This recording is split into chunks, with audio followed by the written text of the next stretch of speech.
Guys इकडे धनंजय सगळ्यांना सांगतो की त्या गोष्टीचं मला वाईट वाटतं। चला तर बघूयात नेमकं काय डिस्कशन चाललं आहे। तर गार्डन एरियामध्ये आर्या, वर्षा, योगिता, धनंजय हे चौघं बोलत बसलेले असतात।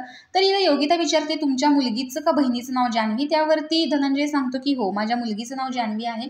त्यामुळे मला जरा हे जान्हवीचं वागणं बघून हे पचायला अवघड जातं, कारण दोघींची नावं सेम आहेत, मग मला असं जरा भीती वाटते।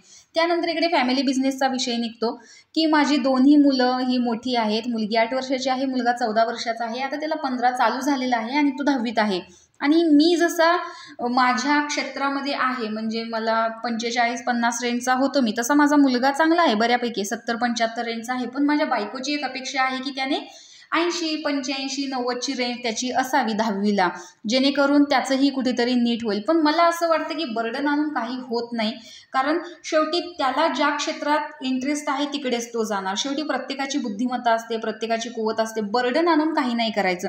आणि मी म्हणजे आम्ही सेकंड जनरेशनमध्ये मी फॅमिली बिझनेसमध्ये आलो। मी 10वीत असतानाच तिकडे दुकानात जाऊन बसायचो। आमच्या क्लास नसल्यामुळे आमचा क्लास हा गोडाऊनमध्येच चालू केलेला होता, त्यामुळे कळायचं की क्लास चालू असताना तिकडे कोणत्याही प्रकारचं कस्टमर आलं नाही पाहिजे याची काळजी मी घेत होतो। त्याच्यामुळे असं झालेलं की किती गिराईक येते हे बघायची सवय तेव्हाच लागलेली। खिशात 2-3 रुपये असल्यावरच जास्त पैसे असं वाटायचं। पण ज्यावेळेस मी बंडल बघायचो त्यावेळेस मला असं वाटायचं की अरे, पैसाच कमवायचा आहे तर शिकून काय उपयोग आहे। त्याच्यामुळे मी माझ्या मुलाला पण सांगतोय की आता तू आहेस, तुझं वय 10वी-9वीचं, तर तू दुकानात येत जा, बसत जा, बघत जा। पण त्याला काही त्याच्यात इंटरेस्ट नाही, बघू किती मार्क पाडायचे, पास नापास हे बघू, त्याचं असंच चाललेलं असतं।